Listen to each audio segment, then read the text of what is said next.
It was summer, I believe the day after the 4th of July. My husband and I were in the middle of a cross-country road trip. We were driving through Texas, and for any of you who had driven across the entire state of Texas, you know that it is a very long and very barren state. Sometimes we'd go hours without seeing anything at all, and the towns we did pass through didn't consist of much more than a rusty old gas station and maybe a few dusty little houses. Looking out the window, you would swear you were just driving through the same 5 miles of desert just over and over. I had just started getting a headache, and my husband suggested I take a quick nap to get rid of it. I remember allowing myself to doze off as I watched the beautiful colors of a desert sunset.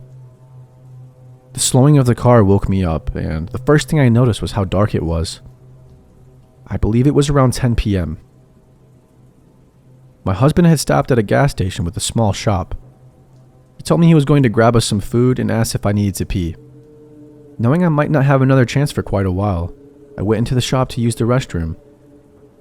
Both the men's and women's restrooms were down a little hall from the open area of the shop. I was groggy and tired and realized how badly I needed to pee, so I shuffled into the restroom quickly. As I made my way the short distance from the door to the nearest of the two stalls, I made eye contact with a woman coming out of the only other stall. She didn't quite look homeless, but she was definitely messy looking. She had wild gray hair, almost shoulder length if it hadn't been sticking out every direction from her head. It looked like it hadn't seen a brush in weeks. She was wearing ragged clothing as well, and a pair of ill-fitting black workout shorts, and I remember noting her foam flip-flops, several layers on top, and one of them being a large purple and green coat. Keep in mind, this is Texas in July. The jacket was just hanging on her shoulders, crooked, like she hadn't bothered to take a few more seconds to put it on correctly. She was carrying something in a tied-up plastic grocery bag. I gave a quick smile as our eyes met, and she just stared at me in return. Then her face turned wild and intense looking. Her eyebrows were set as if she was angry, but her eyes had a wild, alive look, and this was when I felt the first tinge of something wrong. I tried to brush it off. She waddled over to the only sink, and I took my time shutting the stall door, because something about her posture in front of the mirror struck me as odd, and I was trying to figure it out. She was standing with her body more angled toward me, but her face was turned into the mirror. Her body was tense and legs slightly crouched as if she was ready to act out. Her hands were not by her face or trying to fix her mess of a hair, or even being washed. They were at her sides, with her elbows also slightly bent. I wasn't completely sure why, but I suddenly felt uncomfortable. I regretted leaving my purse and cell phone behind. I shut and locked the stall door, and I took my time using the toilet. I wanted her gone before I left the safety of the stall. I stayed there long after I had finished, but the woman was still there, so I waited longer. Finally, I heard the smacking of her flip-flops as she made her way to the door, and I heard the door open and then slam closed. The door was pretty heavy and had slammed the same way when I had entered. I stayed for a moment and I allowed the wave of relief to wash over me before I reached for the lock, then paused. Fingers only an inch from the lock, I stayed as silent as I could manage to confirm what I had just thought I heard. Breathing. Yes. The woman had only pretended to leave. At this point, I was scared and confused.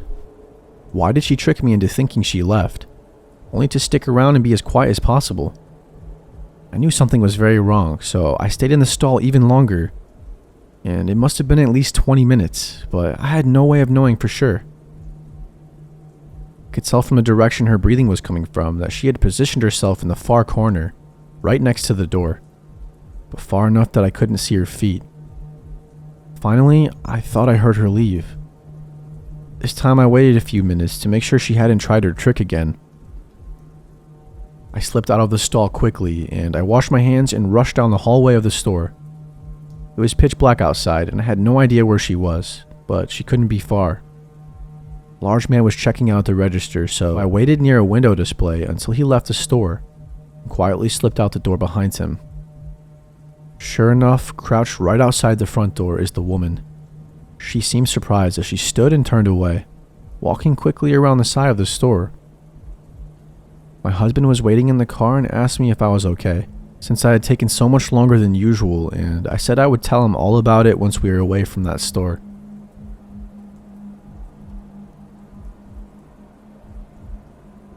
To preface this, I love to drive, like hours-long drives to nowhere with no destination in mind. Just me, my music, and the road ahead of me. Living in Nebraska, I'd often take back roads or lonely highways, cutting through the countryside to small towns and eventually cities. And I'd usually take these drives at night since there was less traffic to worry about. For reference, I'm a relatively small 22-year-old female, and as I've stated before, I often take these drives completely and utterly alone. They're a good way for me to clear my head when I'm stressed, upset, or overwhelmed, or for me to get a plan together to sort personal issues out. I've always done these long and lonely drives to get away from the toxicity of my household when I used to live with my parents, as a means of coping with their alcoholism. Though now that I've moved out and I'm in a much better place mentally, I don't really have the urge to get in my car and just drive anymore. However, on the night this event took place, I was feeling pretty overwhelmed, stressed, and anxious with a clusterfuck of personal issues I'd rather not get into. I felt restless and irritable around my boyfriend, and I couldn't focus on anything, so I decided I would take a drive to clear my head. My boyfriend was very understanding and just told me to be careful and to not be gone for too terribly long, since it was getting pretty late. I agreed, gave him a kiss goodbye, and left. So I drove around our city for about 30 minutes, but I was still feeling on edge about everything transpiring in my personal life, so I decided to drive further north down those familiar, dark, winding one-lane highways. I kept the car at a steady 65 miles per hour, taking the turns at a slower pace just in case a deer jumped out around the bend and was just admiring the vast empty darkness of the snow-capped fields and barren trees. It was honestly a bit creepy being all alone with no cars in sight and seemingly the middle of nowhere. The few houses miles back from the road, lightless, and the dead cornfields withered away and covered in snow. It was like something out of a horror movie, and I half expected to see a ghost pop up in my mirror, or see someone clamber out of the patches of trees dotting the horizon. The only light came from my headlights, and even then, I still strained to see through the inky darkness of the night. By now it was just after 11, and I told myself that once I made the familiar roundabout that would either take you to a small town or back up towards the city, I would head back home. That roundabout was still an additional 25 minutes away. But other than my imagination picturing the worst, I wasn't really all that concerned. I mean, I was by myself. I didn't have any other motorists to worry about, right? Wrong. Because as I'm rounding another bend, I notice a vehicle with its hazards flashing, maybe a quarter mile or so away from me. It was some sort of sedan, and dark colored. It was also angled to where only part of it was on the shoulder, while the rest was just strutted out onto the road. Like they had to pull over in a hurry but didn't quite manage to do that. The driver's side door flung wide open, and as I slowed my vehicle down and angled it towards the opposite side of the road, just to pass, I could make out what looked like maybe blood on the inside of the open door. I didn't see anyone on the road or in the car, and I was the only motorist in sight still. Cell phone reception is spotty at best in this part of the country, but more often than not, you couldn't get reception no matter how hard you prayed, which was definitely the case when I took a glance at my phone to see if I had any service. So a lone female on the road at night, pulling up near a vacant vehicle that looks like someone had been attacked on the inside with no cell service. Now, I'm not a dummy. I've watched those countless episodes of Investigation Discovery and Criminal Minds, and I've read far too many true crime books to know that this had bad and danger written all over it. But there was still a small part of me that worried that something terrible had happened to whoever was in that vehicle, and I thought I needed to help. These roads don't get a lot of traffic late at night, and temperatures were well below freezing. If someone were hurt or in trouble, there was no one and nothing else to help them but me. Still, I moved on the side of caution. I was still driving my car though, a bit more slowly, and as I approached the vehicle, I rolled down my passenger window a bit and shut off the music, and I called out, "Hey, anyone there? Are you okay?" I didn't hear a response. I worried that they were passed out somewhere, but I wasn't able to get out and look for them, I told myself I'd call out one last time, and if I didn't hear anything, I would leave, and the moment there was reception, I'd call it in. And if I did hear someone, well, I'd figure out my next course of action then. So again, I shout, "Hey, what happened? Are you okay?" There was silence for a second, and then I heard rustling in the shadows of the trees, followed by a gruff voice saying, "Yeah." I was relieved at first, and I was about to say something in response, or possibly even stop my car and get out, when I noticed three things nearly simultaneously. As I inched my way from the front of the sedan, I noticed there was no damage to the hood or anywhere else on the vehicle, which I found to be strange, considering the blood on the inside of the door. In my rear view mirror, I caught a glance of something out from behind the sedan, and they were making their way towards my car fast. The person did not have any blood on them or appeared injured in any way. Wearing a mask, not like a face mask for COVID, not even a ski mask or anything normal, but one of those masks you would see in the Purge movies. And they were holding something in their hand. I don't know what it was, I couldn't really get a good look, but from its length and shape, my guess was maybe a tire iron or a crowbar or something. I don't need to tell you that I slammed on the gas the moment I noticed those things. I drove like a bat straight out of hell, with my heart thundering into my chest and my entire body shaking. My window was still rolled down and the music was still shut off, so I could very clearly hear someone, definitely a man, shouting at me. Though I had no clue what they were saying, I just knew I had to get out of there immediately. I stole one last look in my rear view mirror as I drove away, mostly to see if they were getting in their sedans to follow me and chase, or if they had stopped. The man with the weapon was still standing in the middle of the road watching me, and right before I looked away from the mirror, I saw a second man emerge from the trees that had been rustling earlier, also wearing one of those creepy masks and no trace of blood on him. I probably broke every single law for speeding that night, but I wanted to get as far away from the men as possible. As soon as I made it to the roundabout, I turned towards town, parked in the Walmart parking lot thankfully, that still had cars from who I assumed were workers closing up shop, and proceeded to have a full-on meltdown. When I could finally pull myself together, I called one of my friends, T, who was a police officer, to tell him what happened and what I should do. He was concerned for me and asking if I was okay and where I was, and did they follow me, etc. He told me since it was out of city limits, he couldn't do much on his end, but he could get in contact with the local police or sheriff in that jurisdiction to take my statement and check it out. It's pretty much all I could do. I agreed and thanked him, and while I waited for the police to show up, I called my boyfriend. Through my hysterical sobs and panic, I managed to tell him what happened not even 10 or so minutes ago.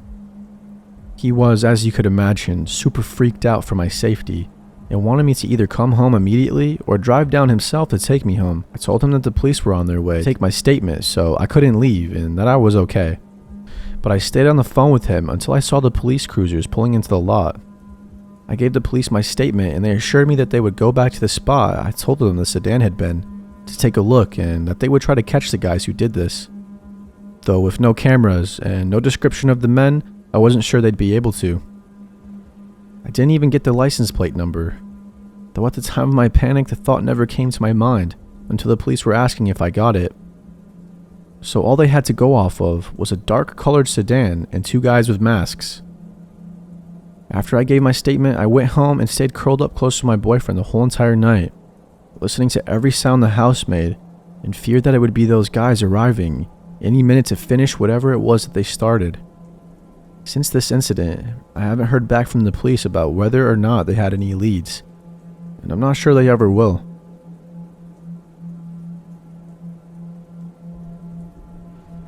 This story happened slightly over 20 years ago, back when I was 16. During this time, I lived with my mom and stepdad in a remote area, 70 miles west of Las Vegas. I had gone out to visit with my friends, being allowed to drive myself for the first time ever.